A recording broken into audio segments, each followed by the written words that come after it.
Hey guys, welcome back to Deepak's Daily Reading, and I'm going to be talking about The Art of Learning by Josh Waitzkin, an inner journey to optimal performance. So this guy became a celebrity because there was a movie made about him, In Search of Bobby Fischer, which is the a story about looking for the next chess prodigy.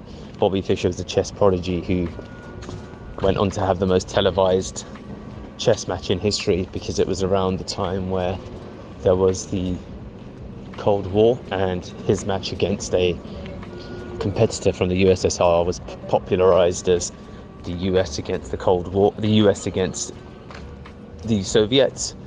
He would then ultimately fade from public view after that and had lots of other personal issues in his own life.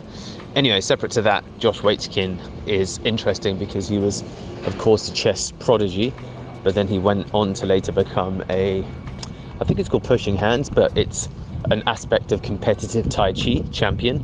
So this is a narrative autobiography that follows his journey, and having read the reviews about it, it's meant to be a good autobiography. Now, I read it because Benjamin Hardy, who I'm a fanboy of, mentions it as being a useful insight into someone who became, or someone who was an ultra learner, because he switched disciplines, completely different disciplines, and then went on to become a multiple world champion, subsequent to being a chess prodigy as well as world champion.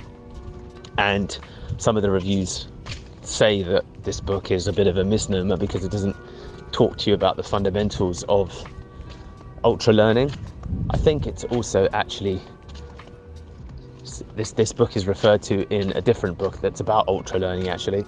I forget the guy's name. I've read it.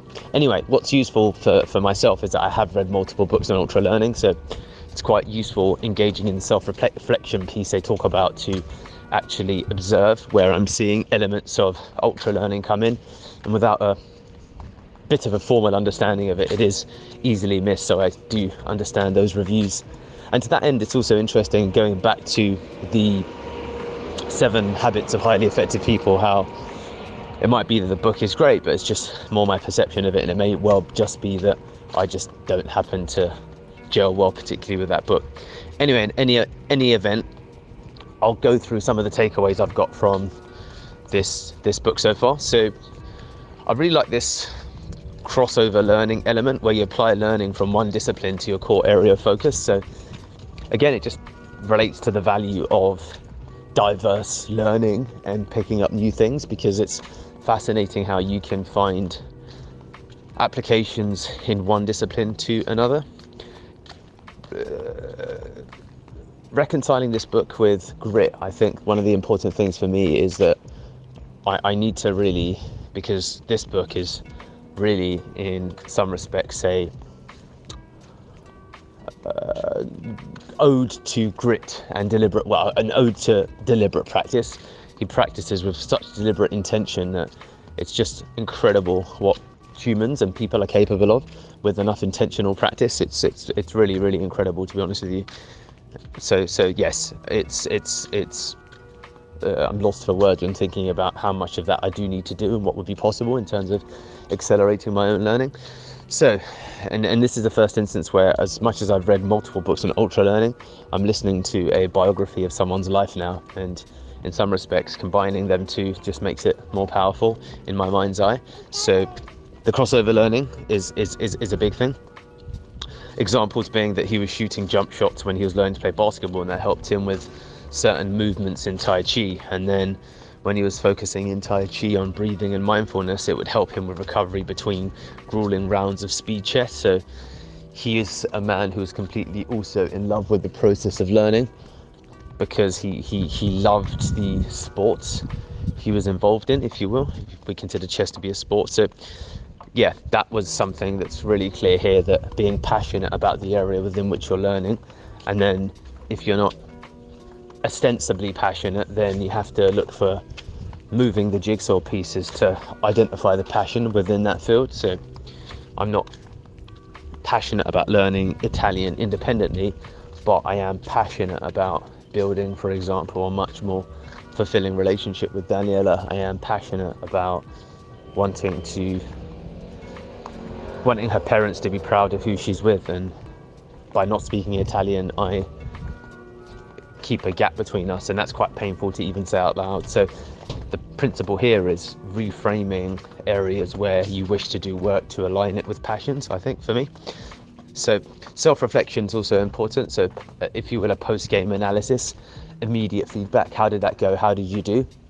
And I think the key thing here is, unless you've got, for example, a coach, the important part here is self-reflection, because learning that's driven intrinsically is always the most powerful. So again, Josh Waitzkin spends hours alone studying, and I think that's probably the most valuable form of practice. When you test yourself, when you reflect upon yourself, when you really, and it can even to that degree be feedback someone's given you, but then you reflect upon your feedback. So it's your reaction to a loss, a setback, a challenge that really determines how you progress. So self-reflection is incredibly important, a type of post-game analysis.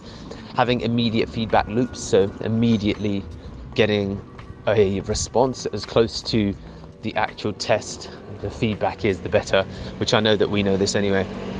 Having passion for the process is of course extremely important, and just engaging in active practice, so that's immersion, if you will, or involving in practices that mimic real world learning or mimic real world tests.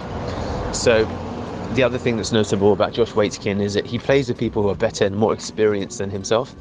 So again, it's that case of within the agency world, who are the top 1%? Why don't I make an effort to just talk to them more and have a bit of a mastermind and work in that fashion? So that's clearly something that probably I'm a bit fearful of, but ultimately it limits me. So I think that I'm going to talk to the team about, I've spoken about this before, but I need to get a list of 7-figure business agency owners or 8-figure agency owners and really just connect with them.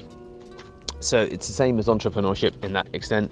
That's why SaaS, trying to develop Lemap and CertWiz is harder, because I'm playing in a different pond, or a different lake rather, and it's much more difficult than agency world in of itself. But yeah, that's what's really important. So you have times of extreme work and times of renewal. So do you see that there's echoes of the same themes that are coming up in a lot of the books that I've read? There's visualization, there are arduous end games. So this is related to the in-field learning that he does, deep technical analysis. So you have periods of rest. So for example, between reading books, I went and laid down and had a 10 to 15 minute, I just went back to my bed, closed my eyes and dozed, because I felt that I needed a break because my head was hurting somewhat. So that was something that was a little bit akin to rest between deliberate practice. Within all of this, self-motivation is huge, and again, it's about discovering where the passion and or where the rationale for being highly self-motivated is, and that's something that you need to give to yourself. And that's where many hours spent studying alone is hyper important. So as much as you engage with others, and coaching is massive, and of course it's massive, there's so much that you can do by yourself, and that comes down to self-motivation. So there you have it. These are the takeaways I have from The Art of Learning by Josh Waitzkin. Hey guys, it's Deepak Shukla here. I am huge on listening to books on Audible. So if you're interested in getting all of the insights as I discover them through the course of all the books I read, please do comment, like, and of course subscribe, so that you get notified every time we release a video. Thank you so much, and I hope to hear from you soon.